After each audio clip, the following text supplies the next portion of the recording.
Didi, warga Pelaju Palembang tertangkap jadi kurir narkoba. Usai 4 kali mengantar pil ekstasi dengan jumlah banyak, tersangka yang merupakan kurir narkoba lintas provinsi ini dibekuk di Jalan Kapten Anwar Sastro oleh polisi dari Polsek Ilir Timur 1 Palembang saat hendak mengantar pil ekstasi ke salah satu oknum pengedar. Dari tersangka, polisi mengamankan 1.008 butir pil ekstasi yang dibungkus ke dalam kantong dan dibawa menggunakan sepeda motor. Pengakuan tersangka pada polisi, ekstasi yang dibawa itu milik warga Riau.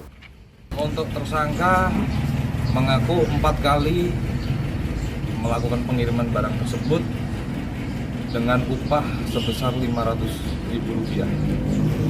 Kalau berdasarkan keterangan tersebut, ini merupakan jaringan lintas provinsi.